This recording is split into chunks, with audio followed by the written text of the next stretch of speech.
Hello, my wonderful, lovely humans listening to this podcast right now. I'm sitting in my office. There have been so many emotions.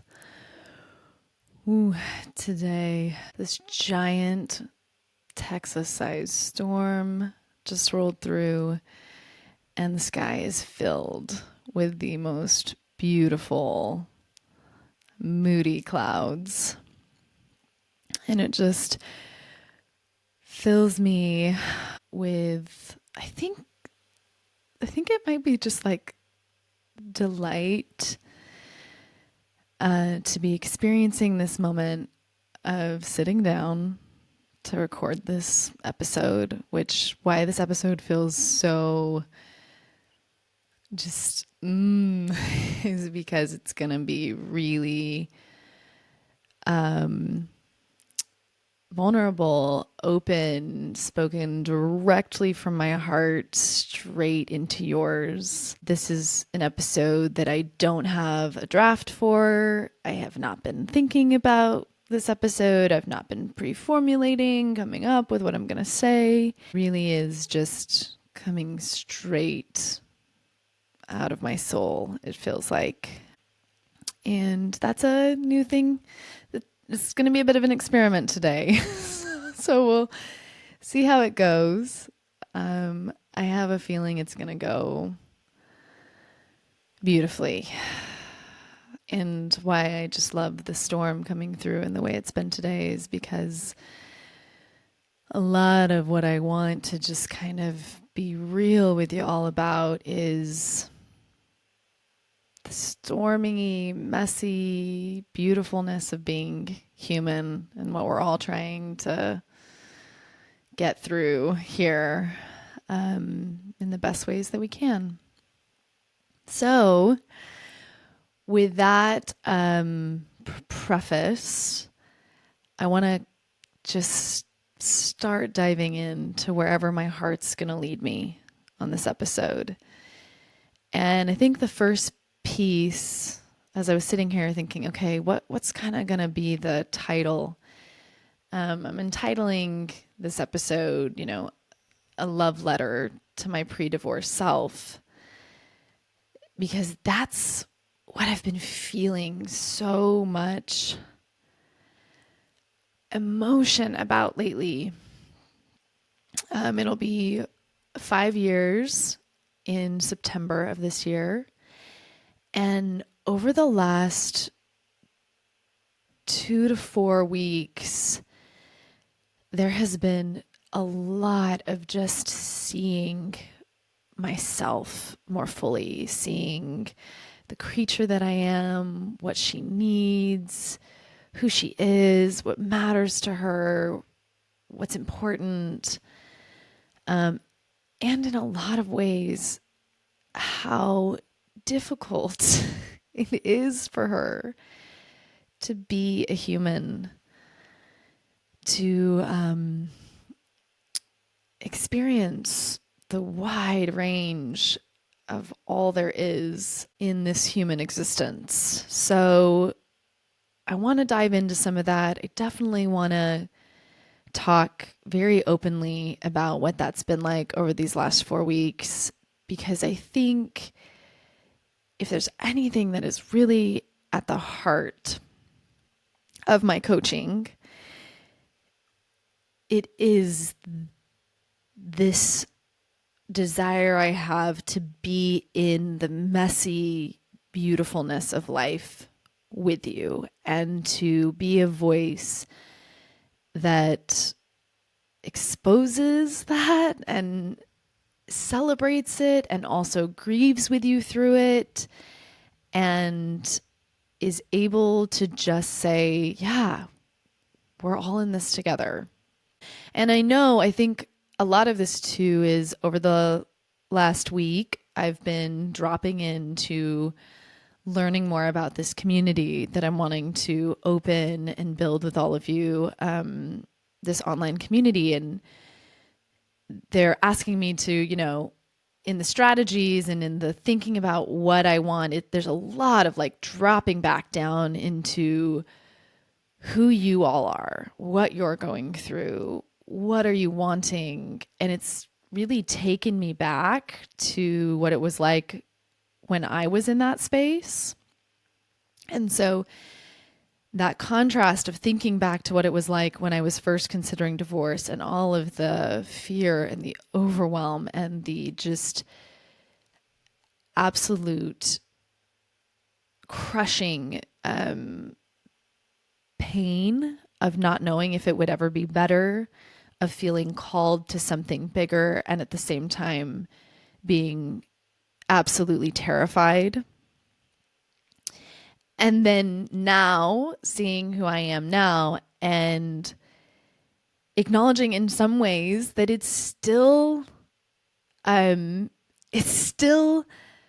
not certain. There are areas of my life that are still messy.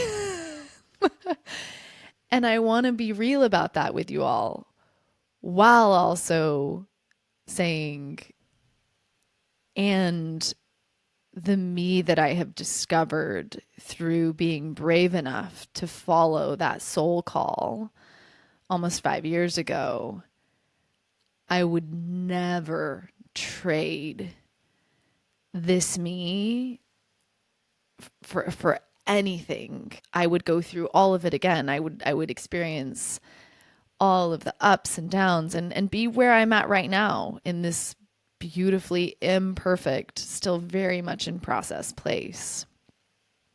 So we're going to dive in my like messy rabbit hole brain kind of way. And we'll hope that things are said and things are shared that will be exactly what so many of you are wanting to hear. So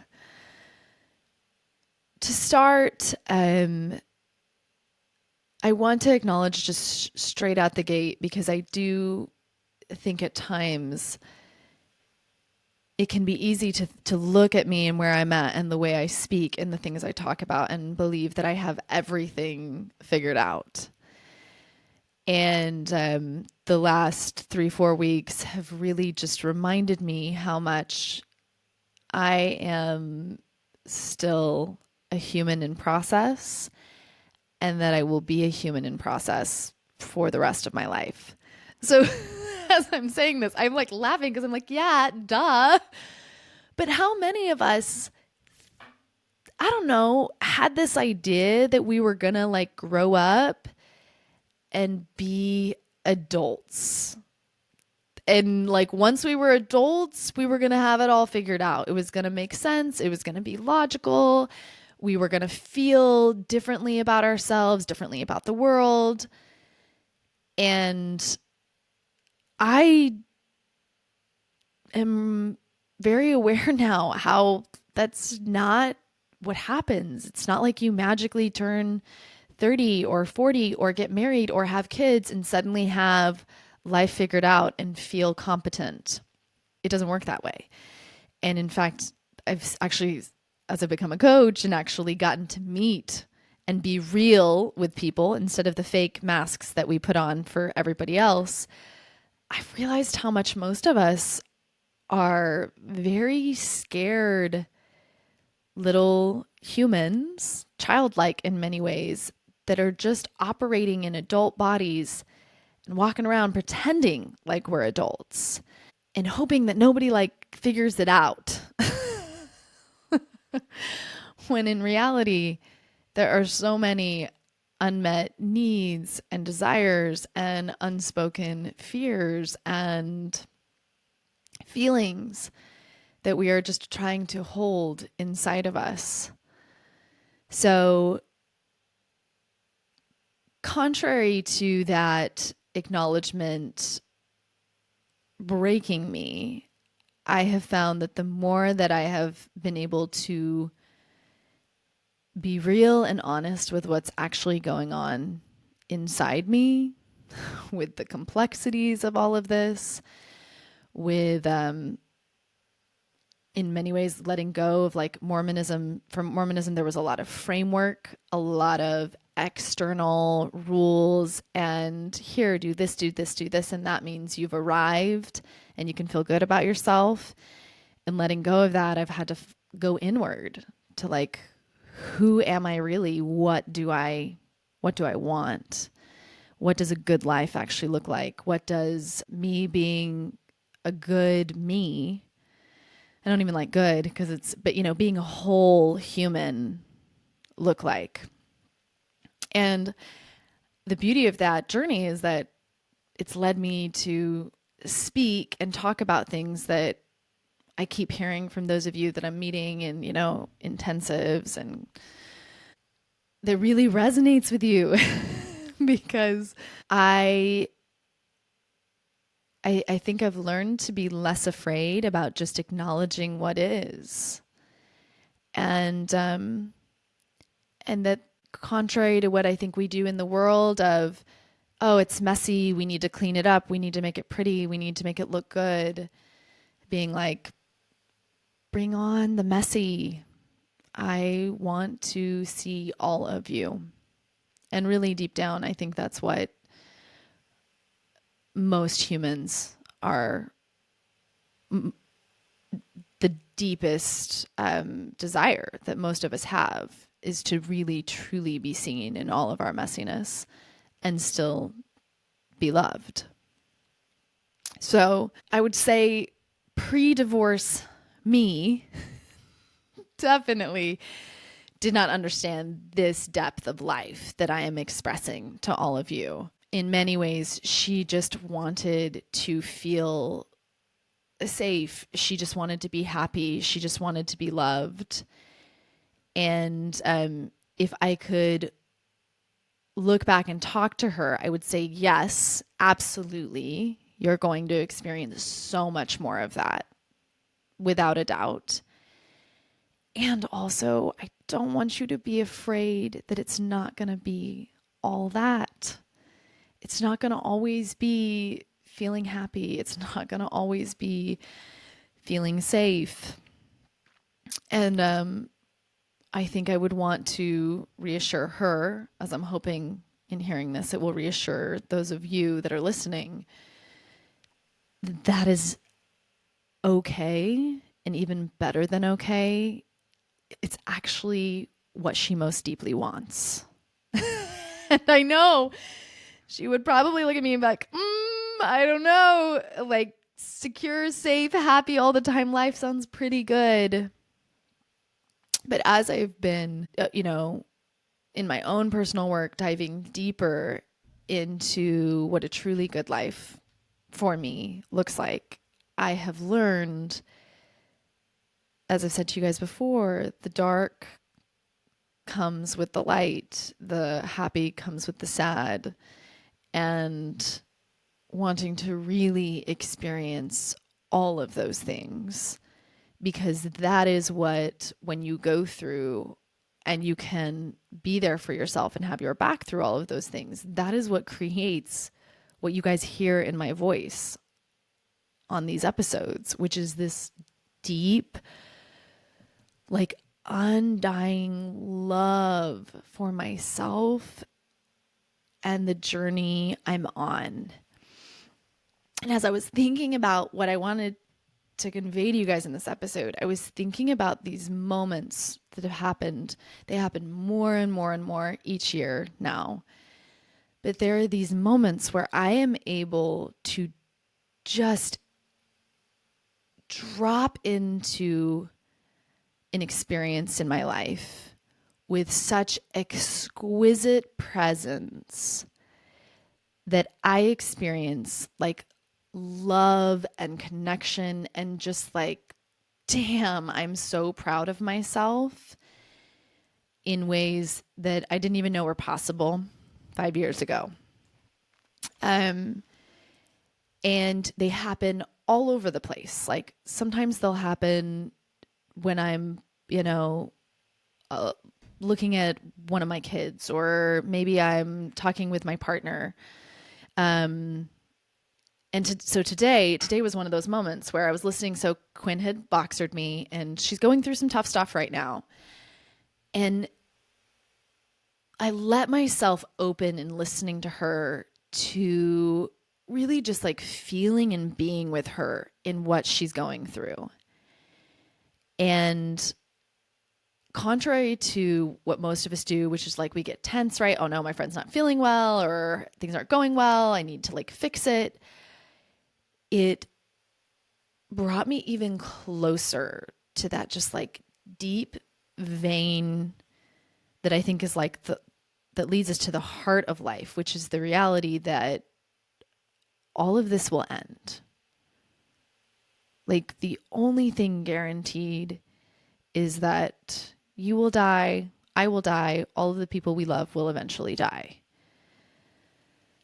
And contrary to that making us pull back or get smaller or want to hide or pull away, I have learned to let that increase my ability to lean in, to celebrate both the wonderful happy times and also the times where it's hard and confusing and I don't know what's going to happen from here. And that right there, that ability, even beyond whether you get divorced or not, that is really what I want for you.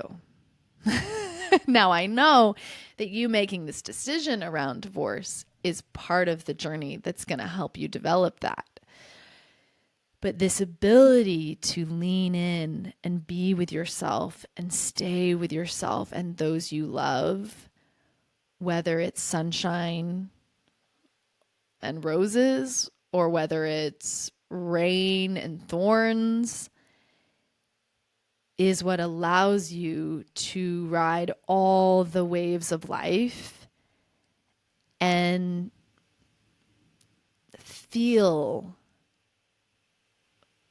And yeah, maybe that's like the end all be all, is like keep feeling through all of it. You ride these waves, and instead of the waves that knock you down, shutting you down and making you get smaller and making you pull away, they open you even bigger, and you start to really come into this incredible connection with life and the life cycle that I've talked about in a previous episode, that is the heart and soul of being human, which is everything is impermanent. So listening today to Quinn and then kind of stopping, and I was voxering her. And after I finished voxering her, I just sat for a second. I was on my couch and I was just feeling into my body and noticing, some of that sadness and a little bit of that like worry, like, oof, I want all the people in my life to know that they're safe, to know that they're loved, and like acknowledging in that moment that I don't have the power to do that. I don't have the power to just take everyone and magically give them what I think they're wanting or what they need. And I turned on this song, which I don't want you guys to go listen to it yet, but it's part of what I want you to do at the end of this episode, is to go sit with yourself somewhere quiet and listen to this song and kind of do what I'm going to tell you I did. But it's a song by One Republic. They just dropped a new album this week that I stumbled upon, and I've been listening to it and really loving it. And there's this song on the album that is unlike anything else on the album. It's really, really wild. I feel like they made it like just for me. It's called Singapore. And the first time I listened to it, I was like, oh my shit, this is that feeling. This is that moment. This is what it feels like when I am like dropped into this flow of surrender to the duality of life, when I am not resisting the sad and the hard or clinging to the good and the happy, and I'm instead like, yeah, I am here for all of it, and I will feel and be and experience whatever life wants to show me. So I was sitting on the couch and I was just breathing deep and letting this song like pour through me. And it was so beautiful because I felt this like well of source and connection just open up inside of me. And I found my voice just like howling and crying. Thankfully, none of my kids are home. I'm sure Jake was in the other room a little bit like, I'm sure Jake was just like, oh yeah, that's just mom processing. But letting my voice flow out of me, conveying to my ears, to my brain, like the reality of what it's like to be a human, to experience suffering, to experience loss, to love people that will leave, to lose people. And as I'm saying this, I'm just thinking through like so many of my individual clients right now who within the last like couple weeks, I would say actually probably the last month, I've had at least 2 to 4 of them all decide like they've made decisions, they want to get divorced, and they've talked about it and are moving forward. And watching them do this work of feeling all of it, feeling the grief of the endings, the excitement of the beginnings, and then every range in between. And just how, what an honor it is to get to be with someone when they're doing that work, when they are coming into, I don't know if the word's companionship or like connection with the divine, which is the divineness of however your life is meant to unfold when you are following it in a soul-led way. It is one of the most brave things you can do to hear the calls and answer them, even when everything around you, your brain, your cultural conditioning, perhaps your religion, perhaps your family of origin, do not get it, understand it, or support it. And, you know, you may only have a therapist and a best friend, like I did, or a coach, or whatever it may be, whoever it may be that has got your back and is saying, look, you can trust yourself. I got you. I love you. Go forward. So I guess this episode is a little bit about like trying to convey this feeling that I experienced while listening to this song and this much bigger picture that I have when I'm working and when I'm working with all of you and when I'm speaking on this podcast to you of what we're really doing here. It's, yes, it is so important, this beautiful like little microcosm piece of the considering divorce. But what I wish I could have let my pre-divorce self know a little bit more is the like, girl, I have got you. Like, yes, we're making this big decision, but ultimately, like, you are opening to so much more in this decision. You are making like a soul contract with the universe that is going to lead you into depths, heights and depths of yourself that you never even imagined. And living in this way is, I mean, I think it's what we're all seeking when we read books, when we watch movies. We want to be inspired by other people. We want to see people go through hard things and triumph.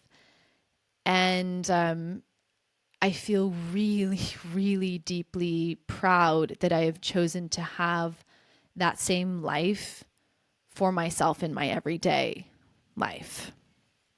Now, one of the pieces I wanted to break down, kind of like I said in the beginning, where I was like, that does not mean I have this figured out, is what I saw over these last 3-4 weeks. So, as I think I'd mentioned in one of the episodes, I went on a trip with my family out to Las Vegas, and, you know, it was something that I needed to do to know where my edges were, kind of like this is the whole, sometimes we have ideas about what's possible and sometimes we get to learn through that experience, I guess, a little bit more about what we need for the creature that we are. So this was a pretty big full send, right? I took 3 boys and myself on a plane all the way out to Vegas, was with my family taking care of them in an Airbnb until we left. And like the last day I took them to a hotel.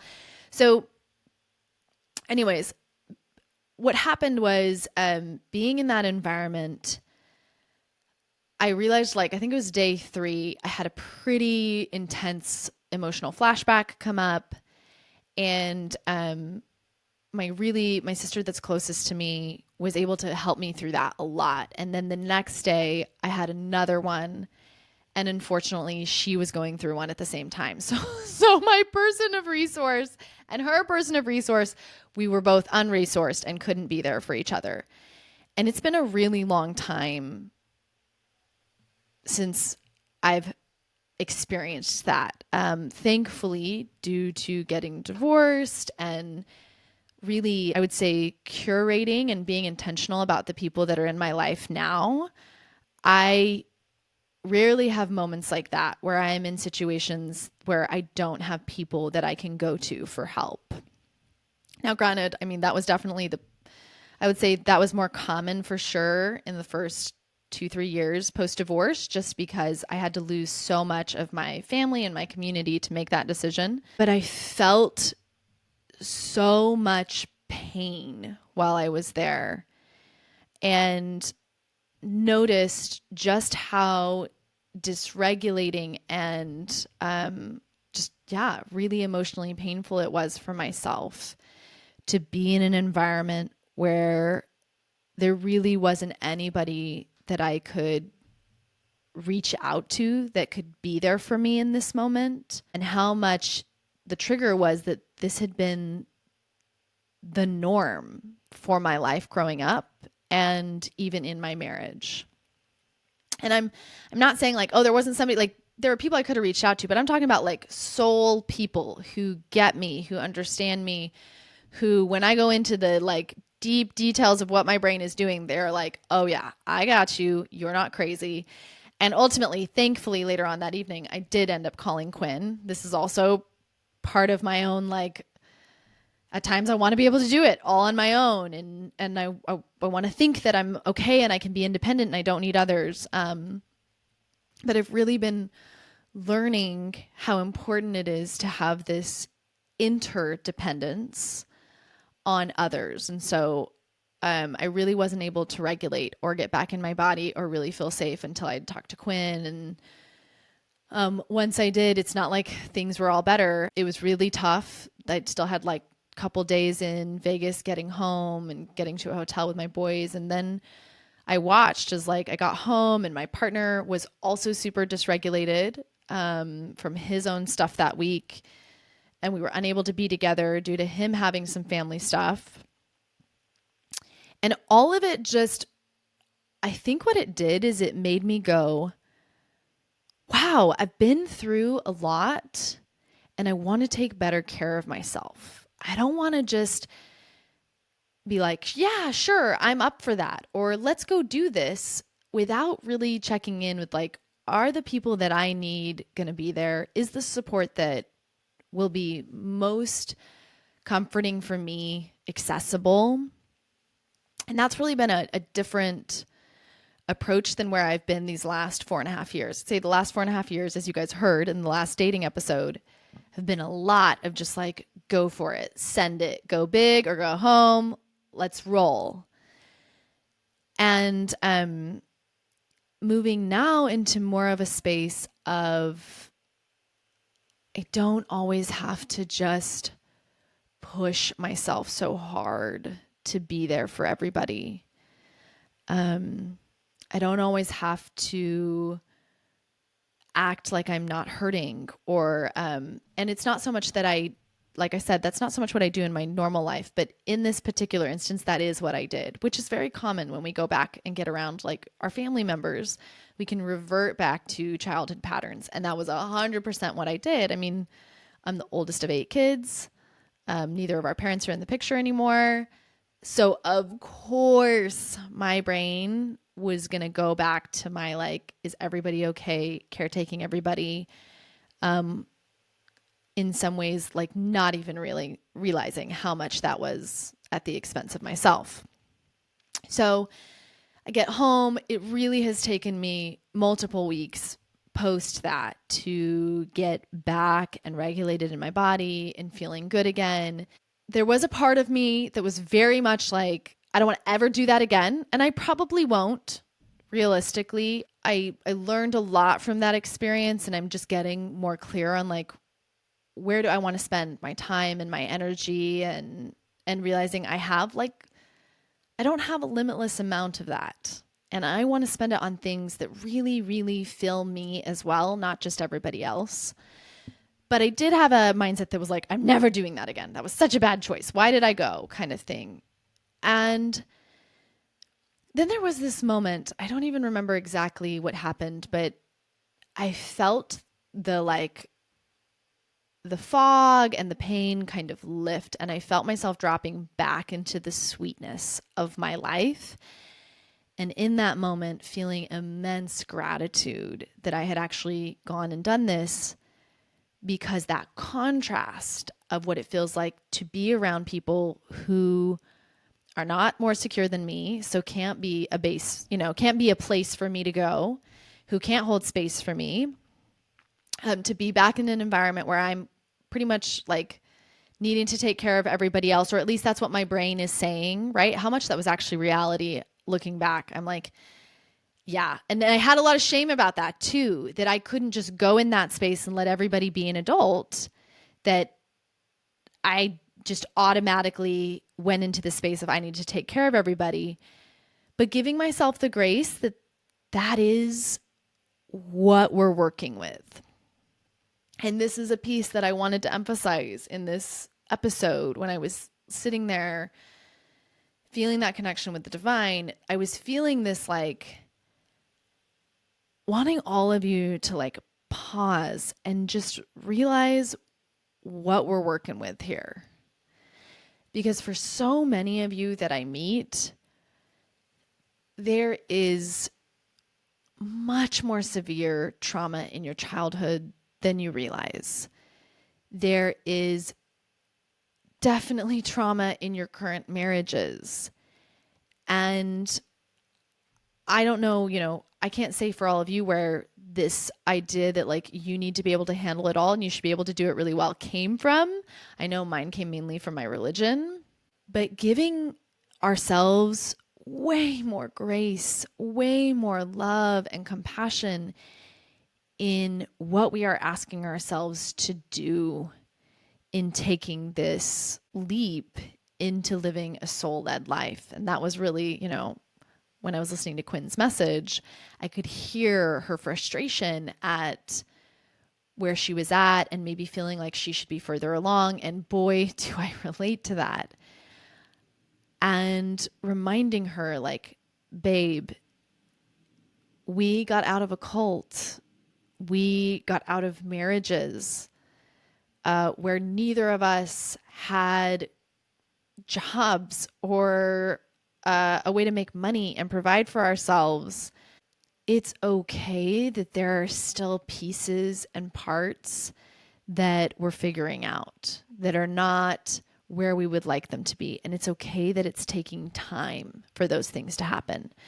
I think that's one of the things I wish not that I wish, because everything's unfolded, but that if I could send that letter back to my pre-divorce self, I would say, give yourself time, baby girl.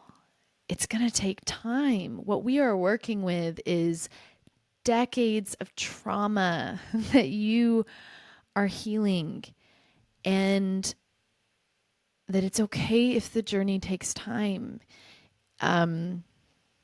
I hear from a lot of you who talk about, your disappointment with yourselves, that it's taken you this long to make the decision. And when I talk to you and we really dig into like what happened in your childhood, or perhaps how emotionally abusive it gets with your husband when you speak up or you try to do things differently, I'm like, yeah, of course you haven't done it. Of course, of course. And that it's okay that it takes however long it takes, that nothing is going wrong as you rewire those neural pathways, as you come back into, perhaps not even come back, emerge into loving yourself for the first time and trusting yourself for the first time, especially if you've been in, religions that brainwashed you into trusting an institution or trusting a God outside of you over your own intuition and your own knowing. And I guess to just really like emphasize to all of you how much deeper this work is. What I signed up for when I made that decision was really living like a very soul driven, soul knowing life. And that has not guaranteed everything is easy or perfect. But it has given me this beautiful, I don't know if I would call it an anchor as much as like a foundation from which to operate, of deeply loving and trusting myself. And from that central piece, no matter what I'm going through in my life now, I always have that to return to. And I would tell, my pre-divorce self, that work of developing that, there is nothing more valuable than that. Because flashing back to the Vegas trip, that's really the first time this year that I have felt that dysregulated and flashbacked to that level. Okay. I would say like maybe the last time I felt that was sometime last year. So I'm at a point now in my life where that level of dysregulation and everything that comes with that, right? And I want to make this clear. That is where my brain goes into like massive childhood mechanisms of self-hatred, self-loathing, suicidal ideation. I'm completely alone in the world, which I know are not founded. I cannot imagine how, I can't imagine because I felt it, but it still blows my mind realizing that me as a child, that is what she lived with every day in the background, was the realization that there was really nobody there for her, truly, truly deep down, that wanted to know her, love her, see her for the human that she was inside. That all these people wanted from her was for her to be good, to behave, and to ultimately caretake them, right? Because I was very parentified. I was there to manage my parents' emotions. So when you start to understand the depth of that trauma and you get to contrast it now for me with what my life is on the regular, there is so much immense gratitude and pride for what I am doing every day to make my life just a little bit more full of me. And that now I don't like where that used to be my everyday growing up, that feeling, to be able to acknowledge and go, oh my God, that is only like maybe once or twice a year that I will have a flashback of that magnitude. And that when those happen, yes, there was definitely like spiraling back down into those patterns, which can feel very scary and disorienting. But I have built up the support now to have people who are like, hey, I got you. That's not actually true. And that in coming back, and this is the whole like riding all the waves, being willing to feel the dark and the light, as I've emerged back up into the light, it's filled me with like an even deeper appreciation for what I've accomplished and what I want for all of you, which is a life now where in my everyday life, I feel very deeply that like and I know I can say confidently, like I deserve to feel safe. I deserve to feel loved. I deserve to be treated well. And I wanted to tie in to kind of illustrate this too. I think a huge piece of this next piece of my journey and softening into more of like, I've got you. It's safe. We can just we can take like better care of you, basically. I think when you come out of divorce, there can be a lot of like, I've got to make this work. And so there was a lot of like hustle and pushing for me that I had to really step away from and do some self healing over the last 2 years, especially with all the drama with my family. But now, especially with having the secure partner that I have, realizing like it's okay to not always have it all together and be the one that's there for everybody else. It is safe with my partner to heal even these like deep, deep, deep feelings, which with him have been, and this would be like another bit in this love letter to my pre-divorce self, it would be like a little, hey, heads up. A part of you believes that when you finally find this like secure partner, that it's going to be magic and sunshine and roses. And as I kind of hinted at, I think in the dating episode, this has been a whole different level of seeing just how deep the trauma is for me around attachment, around relationships. In fact, this last week, I ended up like definitely having some stuff with him that made me go, okay, what is going on? And it was my own stuff. Took a test, like heads up, y'all, there is a fourth attachment style. I was like, how did I miss this? And I know I missed it because in the book Attached, which is the one I talk about, they don't talk about this fourth style, but there is the three I've mentioned: secure, anxious, and avoidant. But there is this third attachment style that is called disorganized attachment, which they would say is like the least common and the most severe.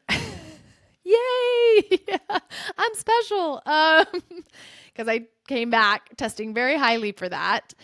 And in it, you experience both. So not only do you have like anxious attachment, but you can vacillate and you'll also be avoidant. And that's what I was seeing and what I've seen a lot in this secure attachment partnership that I have, where like a part of me is able to really like, yeah, I'm safe, like the anxious part of me at times. And then out of the fucking blue, there will be avoidant that is like, and I don't want to do this anymore. I want to just be free. And if you go look up, which I hope to dive into this, there's not a ton of research around it, unfortunately. So I'm kind of hoping to also like maybe add my voice to discussing what this actually feels like. But because I just found out about it this week, y'all, but it's been huge understanding that. And I've already talked with my partner about it. And it really, for both of us, I think it helped so much to be like, oh, that's what's been going on.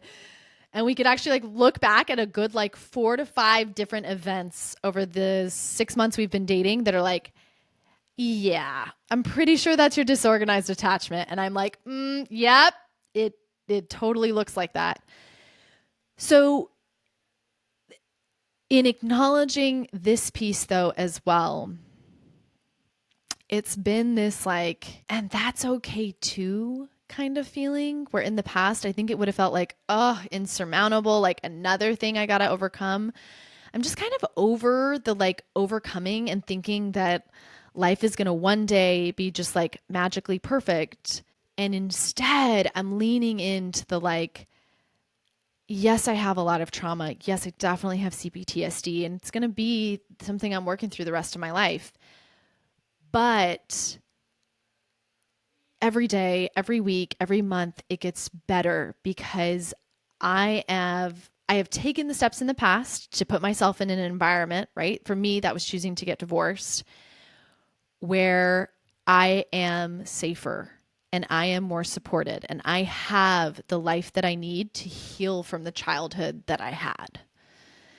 And that's like the bigger picture that I guess I wanted to convey to you guys today of when we do that kind of work, this is the like generational chain breaker, not passing down the shit of our grandparents and our great grandparents and our parents down to our children, because I'm cleaning it up. And obviously there's still going to be trauma. I mean, that's a huge, today I had a whole huge freak out on my children. We woke up late. It was like high drama. And once again, it was a moment afterwards of going like, oh, wow, we haven't had one of those in forever. Yay. Like, really, this is the first time I was just like, yay, because in the past I would have felt guilty that it happened. And I'm at a point now where I'm like, no, I can see how much I am changing and creating a better life for my children. And yes, there's still going to be moments like this that I will absolutely, when I pick them up from summer camp, be like, y'all, that was on me. I am so sorry. I have got you. And, you know, own that. But it's also like, I know what I came from and I know who I'm becoming, and I'm not going to pretend like that's going to happen in just one generation, right? My goal is to heal and to open myself to as much love and self-love so that I can also convey that to my children, that with their children, it's just that much better. And it gets carried on down through. And that's that perspective of like, oh my God, look at this incredible, amazing, world-changing kind of work that you are doing in questioning the path that you're on, in admitting, maybe this isn't what I want. Maybe I want something more. And then being brave enough to do the deep dives, to really see yourself, to really know yourself, and to lean in where so much of our culture teaches us to just close your eyes and sit back. So I want to finish out the episode by conveying, like, I want you to hear these words as if you are like the only person listening to this episode, which is just that I love you. And I see you. I know this journey you're on right now can feel lonely and like you are crazy or nobody else gets it. For, you know, that's just the way the world is. Everybody else kind of has this idea of how to do things, and what you are trying to do is genuinely, it is going off into the wilderness. It is stepping off the beaten path and saying, I think there's a different way. And I trust myself that my soul is calling to me and saying it might be better. So I'm going to do it. And in acknowledging that, reminding you that you are not alone. I am so proud of you. I am here to tell you that you are absolutely doing it. That thing that you are hoping that you're doing it. You're doing it right now. In all the small ways, in listening to the podcasts, in, you know, getting therapy, in doing coaching, in reading the books, in just acknowledging what you actually want or how it feels to really exist in your life with the partner that you have, in the marriage that you have. You are doing it. And I am so sending you my love, my gratitude to you for helping to change the world around you by doing the hardest work of all, which is the deep work that nobody else is going to see, but that only you will know. And I guess also just telling you, like, it is worth it. It is so worth it. I hope in some ways in the episode, yes, I've conveyed like kind of all the ups and downs. And I know I've told you like it's 50-50, but like, yes, my life is 50-50 in that I still go through all the humanness. But that 50-50 is worlds away from the 50-50 that my divorce was that I was when I was married 5 years ago, because this is a 50-50 that I now get to experience from a foundation in myself, and that deep connection and powerful understanding I have of like what I think life is about, what I think matters, and I get to live my life from that space. And that makes the 50-50 a totally different game. I swear this is kind of when you read more, I don't know if the word's esoteric, but enlightened individuals, they talk about the whole like you can literally be in the same life in some ways and like it be heaven on earth, and yet it was the same. There were only just like small things that had to switch. And in so many ways, that is the case for me. Like, I live in the same home, I have the same children, but who I am and the foundation I live from in my daily existence is worlds, eons, universes away from the reality I was living in 5 years ago. So keep leaning in, keep knowing that you are seen and loved and you are not alone. Part of what I'm most excited about with this community that I'm building is hopefully getting to create a space where you all get to come together and see what I see, which is like, you're not crazy. You guys are normal. This is what so many of you are experiencing and wanting.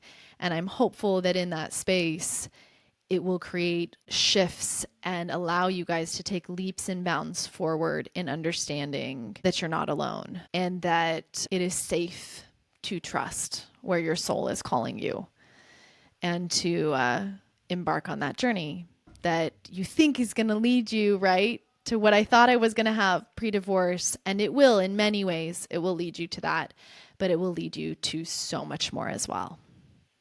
All right, my loves. This was a fun, just kind of off the cuff, straight from the heart episode. Yeah, I just want to also say and encourage any of you that have been wanting to get on those intensives with me. Like, I am here for you. I love getting to meet all of you. I haven't really, mentioned that on a couple of episodes, the past few episodes. So I just wanted to take the time, especially if I'm meeting any of you that are new and this is your first episode listening, that it is such a gift to be able to get on in, just 90 minutes and break everything down. And then from there, I actually had someone that I sent the results to afterwards, and she was like, oh, I didn't realize there was going to be all this beautiful stuff afterwards. So after we coach together for those 90 minutes, I send you an entire email with like everything we talked about, a voice memo, discussing the solutions I have for you, and then a resource sheet that gives you books and podcasts that I'm like, here, these are the ones, go do this. So if coaching with me one-on-one isn't a fit for you right now, this is an incredible alternative, especially if you're looking for something that's more, getting to do it kind of at your own speed, and you're just looking for like, what are the next books or resources that are going to break me open, and where are the obstacles, the things that are blocking me. This has been like such an incredible I've only been offering them for a couple months now, but I'm really seeing the impact that it can have. So yeah, if you're feeling called to that, go up on my website. It'll be under my one-on-one coaching as the second option. And I'm steadily plugging away on this community, you all. Some of you that have done one-on-one intensives with me are now I've been reaching out to you to do interviews. I'm really trying to dive back into like, what is it exactly that y'all are needing so that I can build this community around that. And I'm excited to be releasing it. I'm hopeful I think I'll probably be rolling out some like initial testing of the community with like groups of like 10 to 20 women. And I'm thinking going forward with the community, I'm not going to just like open it up. I'm probably going to open up groups of 10 at a time, potentially going forward. I really want it to be really cozy. I want people to not get lost in the shuffle. I want this to be a place where you create actual like lifelong friends and people that have your back. So, and I also want it to be super fucking fun and playful and wild and off the cuff and irreverent and all the things you've come to know and love on the podcast. Plus, with just a lot more of me, like, the podcast has to be a little bit more scripted and edited and all the things. This will be a space where if I'm thinking of something, I can just kind of record it and, send it out into the community for everybody to enjoy. So keep an eye out for that. I'll be letting you know how that goes as we keep moving forward. Have a beautiful week, my loves.